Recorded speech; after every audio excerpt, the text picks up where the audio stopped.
L'ISJC, l'intimité avec le Seigneur Jésus-Christ, l'assurance absolue du salut de ton âme. Alléluia, alléluia. Bienvenue à l'ISJC, bienvenue et que la paix du Seigneur soit avec vous au nom puissant de Jésus-Christ. Eh bien, nous revenons aujourd'hui dans le cadre de notre émission basée sur la méditation parce que nous devons chercher la face de Dieu, nous devons le connaître. C'était la vie du grand roi David et il était aimé de Dieu. Eh bien, nous revenons aujourd'hui dans le cadre de cette émission le quiz et les news de l'ISJC. C'est une émission que le Saint-Esprit a suscité lui-même. Il m'a pressé, n'est-ce pas, de le faire parce que l'Église doit être plus proche de son Dieu. L'Église doit connaître vraiment qui est son épouse.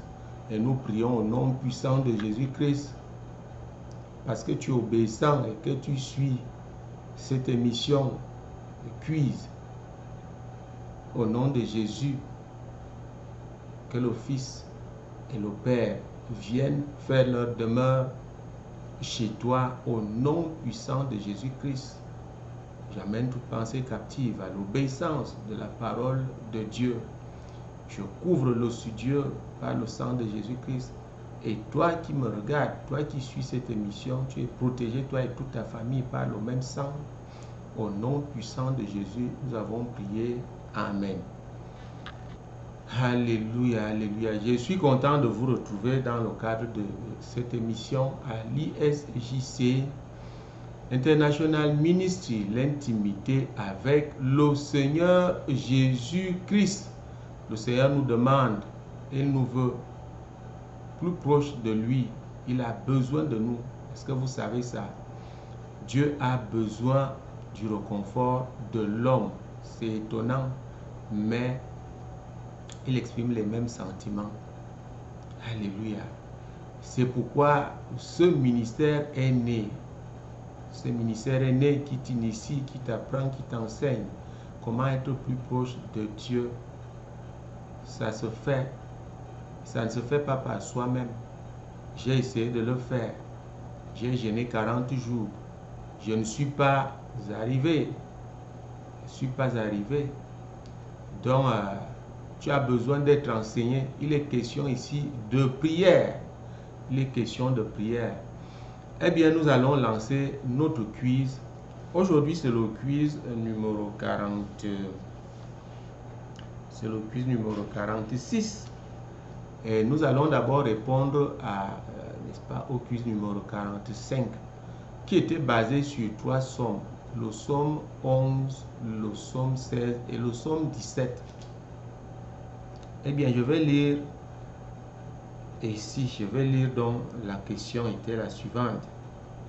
L'ISJC, l'intimité avec le Seigneur Jésus-Christ en tant que ministère, ayant pour premier pilier l'intimité avec Dieu, c'est-à-dire la pratique même, la pratique de la présence de Dieu. Citez les versets bibliques de ces 3 psaumes, le psaume 11, le psaume 16 et le psaume 17, qui nous montrent le grand roi David au sein de Dieu, c'est-à-dire plus proche de Dieu. Parce qu'il faut dire que le grand roi David pratiquait l'intimité avec Dieu. Il était toujours avec Dieu. Alors, quand tu as médité sur ces 3 psaumes, le psaume 11, le psaume 16 et le psaume 17, qu'est-ce que tu as trouvé?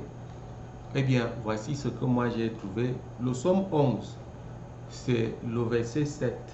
Le verset 7 qui est, n'est-ce pas, à même de nous démontrer ici le rapprochement, sinon la proximité, n'est-ce pas, de notre Père.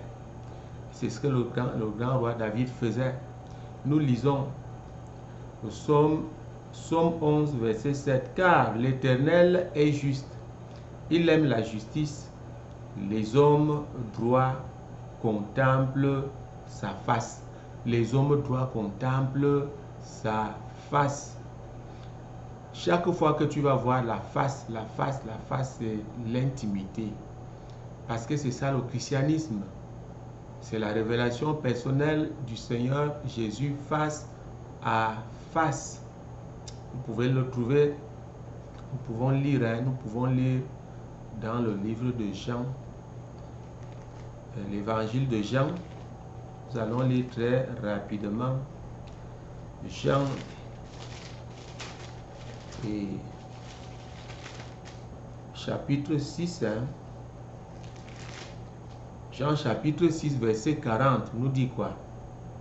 La volonté de mon Père, c'est que quiconque voit le Fils et croit en lui ait la vie éternelle, et je le ressusciterai au dernier jour. La volonté de Dieu est que quiconque voit le Seigneur Jésus-Christ, c'est-à-dire face à face, ait la vie éternelle. Et je le ressusciterai au dernier jour. Vous voyez ici, il y a deux étapes. Il y a deux étapes. Je le ressusciterai au dernier jour. Il s'agit là du jour du jugement.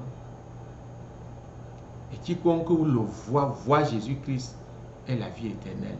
Donc, à l'intimité avec le Seigneur Jésus-Christ, tu es déjà sûr, en le voyant chaque jour, pendant que tu pries, tu es sûr que le jour de l'enlèvement, tu seras enlevé. Alléluia. Donc, c'est à cause de ça que le grand roi David contemplait Dieu. Il s'agit de ça. Tu ne peux contempler Dieu ou bien le Seigneur Jésus-Christ que si tu es face à lui. C'est réel, ce n'est pas chimérique, c'est réel. Vous comprenez? Donc, les hommes droits contemplent sa face. Et bien évidemment, si tu es rempli d'iniquité, tu ne te répands jamais, tu trompes, tu mens, tu ne peux pas voir la face de Dieu. Ça a tout son sens ici. Le chrétien doit se régler et vivre selon la parole de Dieu. Vous comprenez, ça doit cesser d'être une occasion de fête et de tout le reste et des trafics, mais il faut être sérieux. Voilà en ce qui concerne le psaume numéro 11. Le psaume numéro 16, j'ai trouvé que c'est le verset 8 que nous lisons. J'ai constamment l'Éternel sous mes yeux. Quand il est à ma droite, je ne chancelle pas. J'ai constamment l'Éternel sous mes yeux. C'est toujours ici la pratique de l'intimité avec le Seigneur Jésus-Christ. Pour certains, ça semble étrange. Mais qu'est-ce que vous voulez alors? Nous venons de lire dans la parole de Dieu. C'est dans les Écritures. Cette pratique est bel et bien là. C'est l'Église qui ne la fait pas.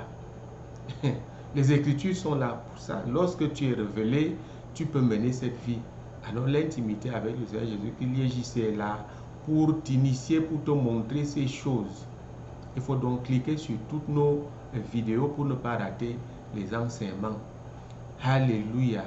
Et plus tard, lorsque nous allons tout dévoiler, il s'agira d'être membre et puis de rentrer donc dans le microcosme même de cette affaire. Vous comprenez? Parce que moi, je l'ai cherché 40 jours, je ne l'ai pas trouvé. Un jeune. Mais il m'a envoyé chez un mentor. Et aujourd'hui, ce mentor a dit, va et enseigne l'église. Et ça se fait maintenant. Ça se fait. Alléluia. Le psaume 17. Le psaume 17, c'est, n'est-ce pas, le verset 15. Le psaume 17, c'est le verset 15. Le verset 15, donc ici.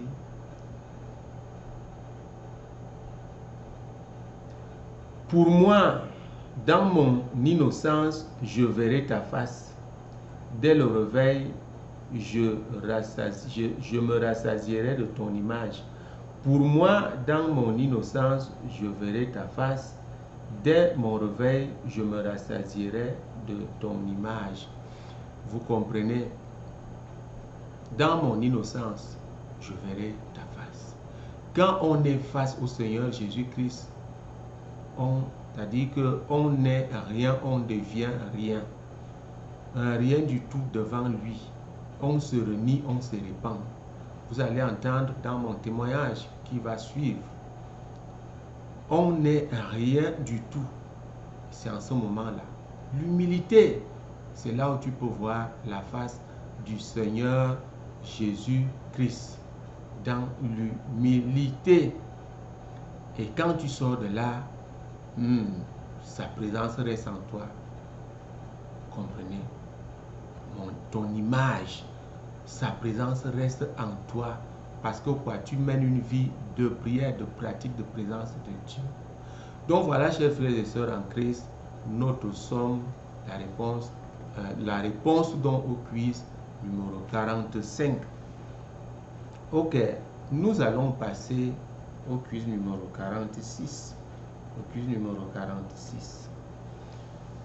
Que nous allons baser sur 1 Corinthiens chapitre 15. N'est-ce pas? Du verset 14 au verset 27. J'essaie un peu de vous faciliter la tâche. Beaucoup n'ont pas le temps de lire.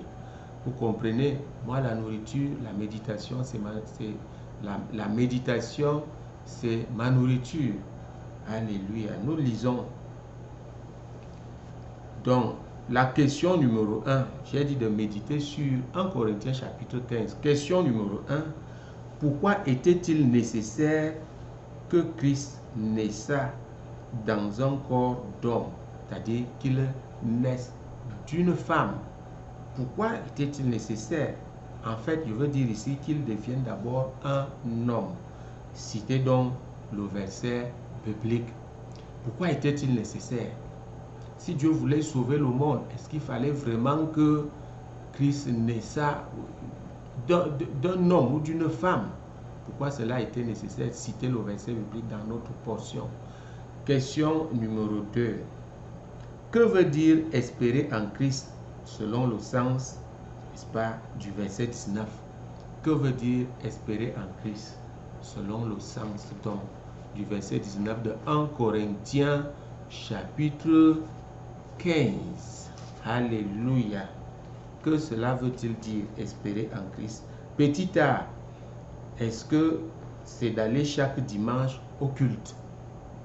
Petit b, est-ce que c'est de recevoir les miracles à l'église? Est-ce que c'est servir Dieu? Est-ce que c'est servir Dieu? Que veut dire espérer en Christ? Petit a, aller chaque dimanche, chaque jour à l'église. Petit b,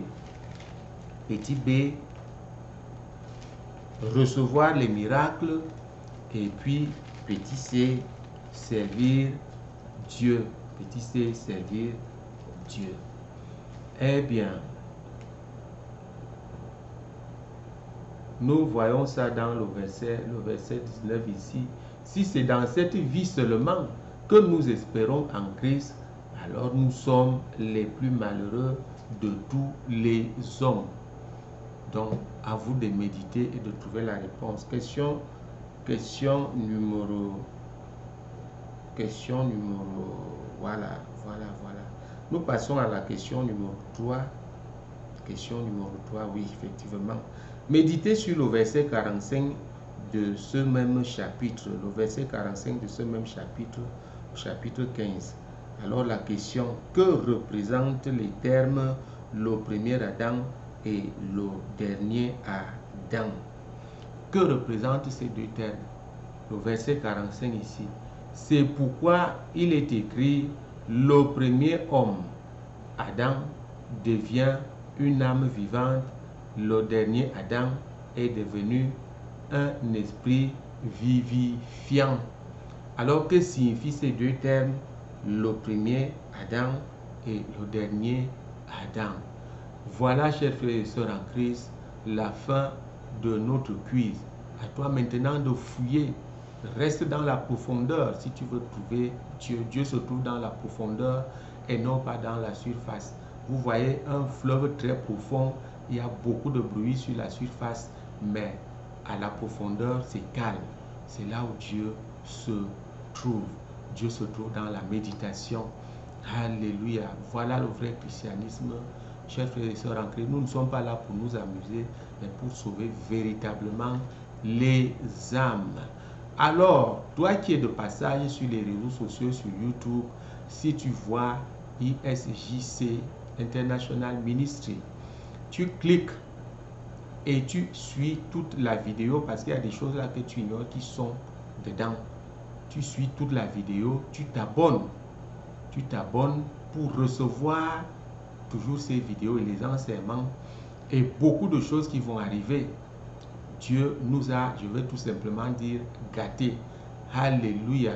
Et tu transfères à toutes tes connaissances. Voici l'œuvre de Dieu. Tu es là, tu chômes, tu ne sais pas quoi faire. Tu es dans la maison de Dieu.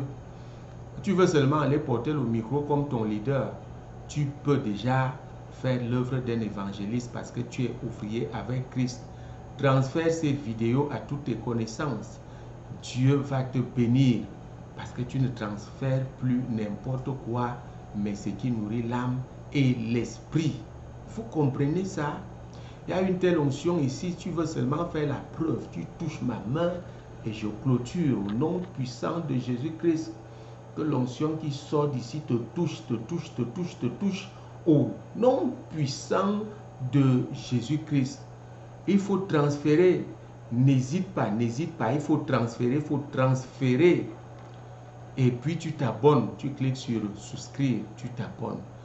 Alléluia. Voilà donc la fin de notre émission. On se retrouve ce week-end. J'annonce ici le deuxième enseignement sur notre série L'esprit d'incrédulité. Une grosse délivrance attend tous ceux qui vont suivre cette série-là. Le deuxième enseignement, c'est ce week-end. L'esprit d'incrédulité. Il y a quelque chose qui te parle. Au dernier moment où Dieu doit te bénir, où Dieu doit te guérir, Dieu doit te délivrer. Quelqu'un te parle, quelque chose te parle et tu rates tout. Tu doutes au dernier moment. Alléluia. Que la paix de Dieu soit avec vous. Jésus-Christ est vivant, Dieu n'a pas de fin et les miracles continuent.